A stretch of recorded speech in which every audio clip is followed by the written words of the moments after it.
මෑතකාලීන HR ප්‍රොෆෙෂනල්ස්ලාගේ වෘත්තීන් වලට බලපාන trends මොනවද?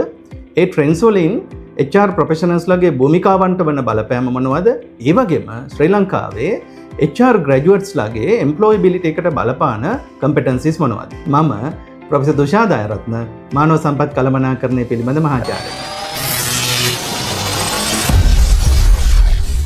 අපි පළමුවෙන්ම අවධානය යොමු කරමු HR ප්‍රොෆෙෂනල්ස්ලාගේ වෘත්තීන්ට බලපාන මෑතකාලීන ප්‍රවණතා මොනවද කියන කාරණා.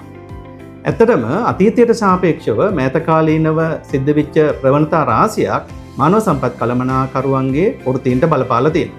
මොනවද ඒ ප්‍රවණතා? පළවෙනි ප්‍රවණතාවය තමයි මේ හීරෝ ලීඩර්ෂිප් වල ඉඳලා කලෙක්ටිව් ලීඩර්ෂිප් වලට මාරු වෙලා තියෙනවා. දැන් අතීතයේ ඇත්තටම මේ බොහෝ වෙලාවට HR related issues ආපුවාම අපි අවධානය යොමු කළේ ඒ issues වලට වග කියන්න ඕනේ නැත්නම් වගකීම ගන්න ඕනේ head HR කියලා. එහෙම නැත්නම් HR department එකේ ඉන්න professionalsලා. නමුත් වර්තමානයේ වෙනකොට ඒ ප්‍රවණතාවය collective leadership වලට මාරු වෙලා තියෙනවා. collective leadership කියන්නේ මොකද්ද? ආයතනයේ ඉන්න සියලුම අය HR related problems වලට solution හොයන්න ඕනේ. ඒ කියන්නේ CEO, board of directorsලා, ඒ වගේම line managersලා සහ ඇත්තටම කිව්වොත් එimhe individual employeesලා පවා employee related problems වලට නැත්නම් issues වලට solution හොයන්න සම්බන්ධ වෙන්න ඕනේ. ඊළඟ කාරණාව තමයි intellectual property to agile co-creativity. ඒ කියන්නේ අතීතයේ අපි අවධානය යොමු කළේ තනි පුජ්‍යලයන්ගේ creative සහ innovative ideas කොහොමද protect කරන්න කියලා. හැබැයි වර්තමානයේ වෙනකොට HR professionalsලාට අවධානය යොමු කරන්න සිද්ධ වෙලා තියෙනවා team එකක් විදියට කොහොමද creative සහ innovative ideas generate කරන්නේ. ඒ වගේම ඒ සඳහා උදව් වෙන flexible framework මොනවද කියන කාරණාව. තුන්වෙනි කාරණාව තමයි employment value proposition වල ඉඳලා personal value proposition වලට මාරු වෙලා තියෙනවා. මොකද්ද ඒ trend එක? දැන් අතීතයේදී අපි අවධානය යොමු කළේ ගොඩාක් වෙලාවට ආයතනයෙන් සේවකයාට මොනවද ලැබෙන්නේ කියන කාරණා. ඒ කියන්නේ ආයතනයෙන් සේවකයාට ලැබෙන ප්‍රතිලාභ මොනවද? හැබැයි වර්තමානයේ වෙනකොට ඒක මාරු වෙලා තියෙනවා personal value proposition එකකට. ඒ කියන්නේ මොනවද? තනි පුජ්‍යලයන්ගෙන් ආයතනයට ලැබෙන value එක මොකද්ද කියලා අපි අවධානය යොමු කරන්න ඕනේ. ඊළඟ කාරණාව තමයි sameness to segmentation. ඒ කියන්නේ අතීතයේ ඇත්තටම තිබ්බේ පොදුවේ සේවකයන්ට බලපාන policies හදනවා. හැබැයි ඒක සාර්ථක නැහැ. වර්තමානයේ වෙනකොට trend එකක් තියෙනවා segmentation වලට. මොකද්ද segmentation කියන්නේ? අඩුම ගානේ කණ්ඩායම් විදිහට අපිට පුළුවන් වෙන්න ඕනේ behavior සේවකයන්ගේ අඳුන ගන්න. ඒ වගේම ඒගොල්ලන්ගේ values අඳුන ගන්න. එතකොට අඩුම ගානේ segment විදිහට හරි අරගෙන අපිට policies වගේ දේවල් නිර්මාණය කරන්න සිද්ධ වෙලා තියෙනවා. ඒ වගේම ඊළඟ ට්‍රෙන්ඩ් එක තමයි fatigue to sustainability. දැන් fatigue කියන්නේ මොකද්ද? අතීතයේ අපි ගොඩාක්කට උත්සාහ කළා සේවකයා ප්‍රෙෂරයිස් කරලා ටාගට්ස් දීලා අර ඉතා කෙටි කාලීනව සේවකයාගෙන් උපරිමය ලබා ගන්න. හැබැයි වර්තමානයේ වෙනකොට කියන්නේ මොකද්ද? එහෙම කරපුවාම සේවකයා මහන්සි වෙනවා. fatigue කියලා කියන්නේ ගොඩක් වෙලාවට මහන්සි වෙනවා කියන එක. එතකොට දීර්ඝකාලීනව පැවැත්මක් ආයතනයේට නැතුව යනවා. ඒකද වර්තමානයේ අපි කියන්නේ මොනවද?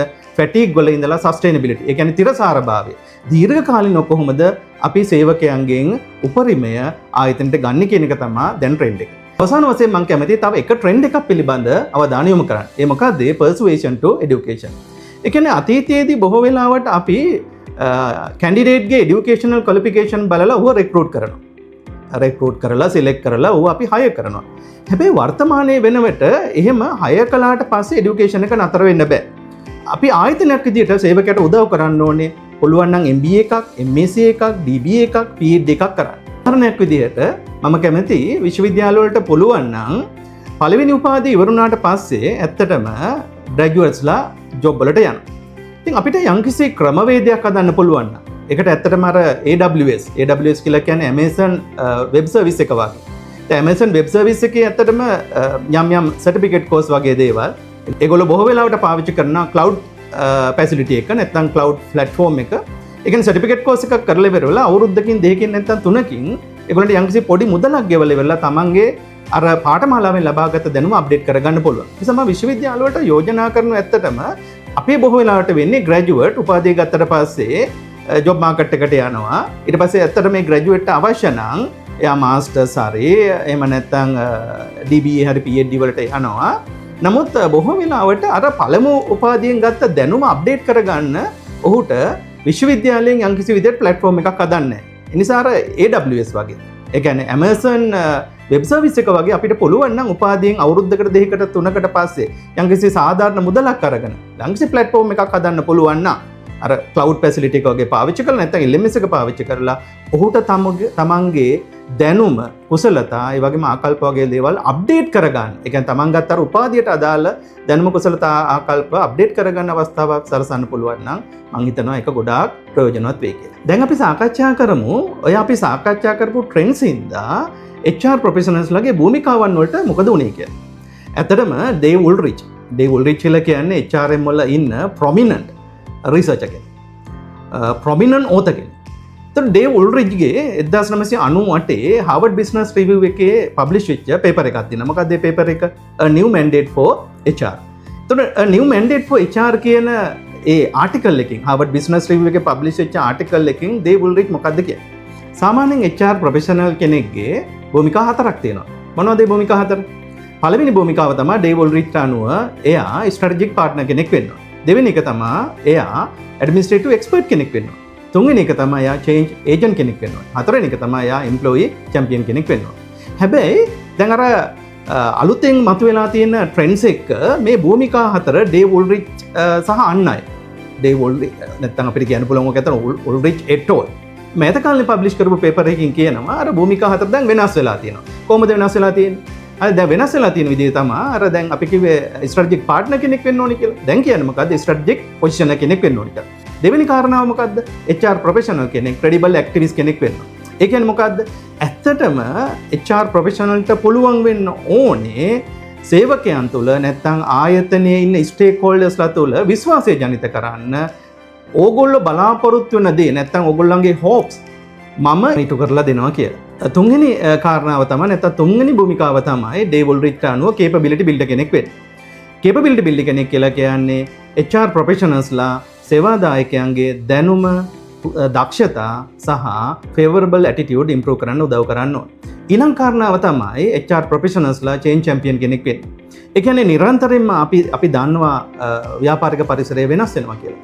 එහෙනම් ඒ වෙනස් වෙන පරිසරයන්ට ගැලපෙන විදිහට සේවකයන්ගේ කම්පිටන්සිස් වර්ධනය කරලා දෙන්න HR ප්‍රොෆෙෂනල්ස්ලාට පුළුවන් වෙන්න ඕන. භූමිකාව තමයි human resource innovator and integrator. මොකද්ද human resource innovator and integrator කියලා කියන්නේ? ඒ කියන්නේ HR ප්‍රොෆෙෂනල්ස්ලාට පුළුවන් වෙන්න ඕනේ HR practices එකට ඉන්ටිග්‍රේට් කරලා ඉවර වෙලා ක්‍රියේටිව් ඉනෝවේටිව් සොලියුෂන් දෙන්න එම්ප්ලොයී රිලේටඩ් ප්‍රොබ්ලම්ස් වලට. අවසාන භූමිකාව විදිහට ගන්න පුළුවන් ඉතාමත් වැදගත් කාරණාවක් ඒක තමයි ටෙක්නොලොජි ප්‍රොපොනන්ට් කියන්නේ. ඒ කියන්නේ HR ප්‍රොෆෙෂනල්ස්ලාට පුළුවන් වෙන්න ඕනේ ටෙක්නොලොජි වෙනස් වෙනකොට HR වලට අදාළ ටෙක්නොලොජි මොනවද කියලා යෝජනා කරන්න. ඒ ප්‍රොපොනන්ට් කියන්නේ යෝජනා කරන්න. උදාහරණ විදියට අපි හැමෝම දන්න දෙයක් තමයි හැම ශේෂ්ත්‍රයකටම AI වල බලපෑම තියෙනවා. ඒතකොට මේ AI වල බලපෑමෙන් HRM වලට මිදෙන්න බෑ. එතකොට සිද්ධ වෙනවා අර ටෙක්නොලොජි ප්‍රොපොනන්ට් කියන කාරණාව යටතේ HR ප්‍රොෆෙෂනල්ස්ලාට යෝජනා කරන්න HRM වලට ගැළපෙන AI tools මොනවද? මේ වීඩියෝවේ පළමු කොටස් දෙකෙන් අපි අවධානය යොමු කළේ මෑත කාලීනව HR ප්‍රොෆෙෂනල්ස්ලාට බලපාපු ට්‍රෙන්ඩ්ස් මොනවද? ඊට පස්සේ අපි අවධානය යොමු කළා මේ ට්‍රෙන්ඩ්ස් ඉඳලා HR ප්‍රොෆෙෂනල්ස්ලාගේ භූමිකාවන්ට වෙච්ච බලපෑම මොකක්ද කියන කාරණාව. අපි මේ වීඩියෝවේ අවසාන කොටස විදිහට අවධානය යොමු කරමු මේ බලපෑම් හින්දා HRM ග්‍රැජුවේට්ස්ලාගේ employability competencies වලට වෙච්ච බලපෑම. විශේෂයෙන්ම ශ්‍රී ලංකාවේ විශ්වවිද්‍යාල වලින් පිටවෙන නැත්නම් විශ්වවිද්‍යාල වලින් උපාධි ලබන HRM ග්‍රැජුවේට්ස්ලාගේ employability skills වලට වෙලා තියෙන බලපෑම මොකක්ද කියන කාරණා. උපාධි සාධකයක් සමග HR ග්‍රැජුවේට්ස්ලාට සිද්ධ වෙනවා මම මේ සාකච්ඡා කරන competencies පිළිබඳ අවධානය යොමු කරා. HRM ග්‍රැජුවේට් කෙනෙක් තමන්ගේ උපාධියත් එක්ක අවධානය යොමු කරන්න ඕන පළමු කාරණාව තමයි employability skill කියන එක. ඒ කියන්නේ අර උපාධියත් එක්ක ග්‍රැජුවේට්ට සිද්ධ වෙනවා එයාගේ communication skills improve කරගන්න. ඒ වගේම problem solving skill, team එකක් විදියට අපි කොහොමද වැඩ කරන්නේ? ඒ වගේම ඊටාම වැදගත් කාරණාවක් තමයි මේ digital literacy කියන කාරණා. විශේෂයෙන්ම HRM graduate උපාධියත් එක්ක human resource information system පිළිබඳ, ඒ වගේම HR analytics පිළිබඳ සහ කොහොමද AI tools HRM වලට use කරන්න කියන කාරණා පිළිබඳ අවධානය යොමු කරන්න ඕනේ. දෙවෙනි කාරණාව විදියට මම කැමති highlight කරන්න, එහෙම නැත්නම් සාකච්ඡා කරන්න HR graduate කෙනෙක් තමන්ගේ උපාධියත් එක්ක professional qualification add කරගන්නවා. මේ ප්‍රොෆෙෂනල් ක්වොලිෆිකේෂන් කිව්වහම අපි හැමෝම දන්නවා ශ්‍රී ලංකාවේ HRM වලට අදාළ ප්‍රොෆෙෂනල් බොඩීස් ගොඩක් තියෙනවා. ඒ ප්‍රොෆෙෂනල් බොඩීස් මොනවද කියලා මම නම් නොකලත් මම කැමති HRM ග්‍රැජුවේට් කෙනෙකුට ඉතාම අවශ්‍ය කාරණාවක් තමයි ලේබර් ලෝ පිළිබඳ දැනුම නැත්නම් අවබෝධය. ඊළඟ කාරණාව තමයි HR ග්‍රැජුවේට් කෙනෙක් උපාධිය කරන ගමන් උන්ට පුළුවන් ඉන්ටර්න්ෂිප් යන්න. ඇතම මෙහිදී ඉන්ටර්න්ෂිප් වලදී මුදලක් ලැබුණත් නැතත් මම කැමති අන්ඩර්ග්‍රැජුවේට්ස්ලාට එමන් නැත්නම් අර ග්‍රැජුවේට් වෙනකොට එක්ස්පීරියන්ස් එක අවශ්‍ය හින්දා ප්‍රැක්ටිකල් එක්ස්පීරියන්ස් එක අවශ්‍ය හින්දා මුදලක් නොලැබුණත් මම යෝජනා කරනවා ඉන්ටර්න්ෂිප් එකක් ගන්න.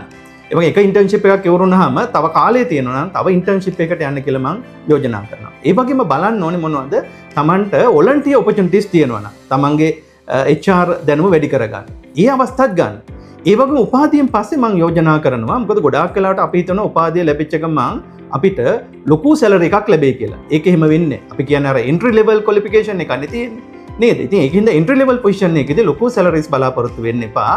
Tamanට ලැබෙන අඩු පඩියට හරි එක්ස්පීරියන්ස් එක ගන්න කියලා මම ග්‍රැජුවේට්ස්ලට යෝජනා කරනවා. ඊළඟ කාරණාව තමයි නෙට්වර්ක් within the industry කියන එක. ඒ කියන්නේ අන්ඩර්ග්‍රැජුවේට් කාලේ ඉඳන්ම මේක පටන් ගන්න ඕන කාරණාවක්. අන්ඩර්ග්‍රැජුවේට් කෙනෙක් හරි ග්‍රැජුවේට් කෙනෙක් හරි මොකද අපි කතා කරන්නේ අද ග්‍රැජුවේට් කෙනෙක්ගේ තියෙනෝනේ එම්ප්ලොයබිලිටි ස්කිල්ස් නේ. ඒක හින්දා මේ ඉන්ඩස්ට්‍රි එකත් එක්ක එහෙම නැත්නම් HR ප්‍රොෆෙෂනල්ස්ලත් එක්ක කනෙක්ෂන් එහෙම නැත්නම් අපි කියන්නේ නෙට්වර්ක් වෙනවා කියලා. ඒක ඊටාම වැදගත් කාරණාවක්. විශේෂයෙන්ම මේ මෙහෙම ඉන්ඩස්ට්‍රි එකේ ඉන්න HR ප්‍රොෆෙෂනල්ස්ලත් එක්ක සම්බන්ධ වුණාම අපිට පුළුවන් වෙනවා නැත්නම් අපිට ඉගෙන ගන්න පුළුවන් වෙනවා HR වලට අදාළ කරන්ට් ට්‍රෙන්ඩ්ස් මොනවද කියන එක. ඒ වගේම පොටෙන්ෂියල් ජොබ් ඕපනින්ග්ස් මොනවද කියලා අපිට ඉන්ඩස්ට්‍රි එකේ ඉන්න HR ප්‍රොෆෙෂනල්ස් ළගෙන් තොරතුරු ලබා ගන්න පුළුවන් වෙනවා. ප්‍රධාන කාරණා විදිහට අපිට අවධානය යොමු කරන්න පුළුවන් stay updated on labor market trends. ඇත්තටම HRM undergraduatesලා ඒ වගේම graduatesලා labor market එකේ මොනවද updates කියලා වෙරලා අවධානය යොමු කරන්න ඕනේ. උදාහරණයක් විදිහට ගත්තොත් එහෙම Department of Census and Statistics අපි ගැටින් කියනවා DCS කියලා. ඒගොල්ලෝ කෝටා එකෙන් කෝටා එකට labor market updates එලි දක්වනවා.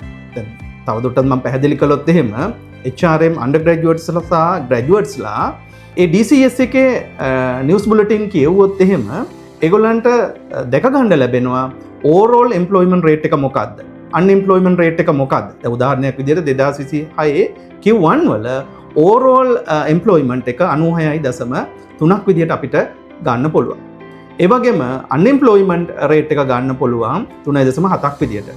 මේකේ විශේෂයෙන්ම අපේ ග්‍රැජුවේට්ස්ලාට නැත්නම් අන්ඩර්ග්‍රැජුවේට්ස්ලාට ප්‍රයෝජනවත් වෙන දේ තමයි යූත් අන්එම්ප්ලොයිමන්ට් එක. ඇත්තටම ඒ රේට් එක ටිකක් වැඩි. 18.7ක් වගේ ප්‍රමාණයක් වෙනවා. ඒකිනුත් මේල් වලට වඩා ෆීමේල්ලගේ තත්ත්වය බර්ස් කියලා මට කියන්න පුළුවන්. ඉතින් මේ තොරතුරු දිහා බලපුවහම ඇත්තටම HRM විතරක් නෙමෙයි අනිත් ග්‍රැජුවේට් කෙනෙකුට උනා යම්කිසි විදියක සිග්නල් එකක් දෙනවා මොනවද තමන්ගේ එම්ප්ලොයබිලිටි ස්කිල්ස් තවදුරටත් ත්‍රිව කරගන්න ඕනේ නැත්නම් වැඩි කරගන්න ඕනේ කියලා. තවත් මෙවැනි වීඩියෝ එකකින් මුණ ගැහෙනකන් ඔබ සියලු දෙනාට සුබ අනාගතයක්.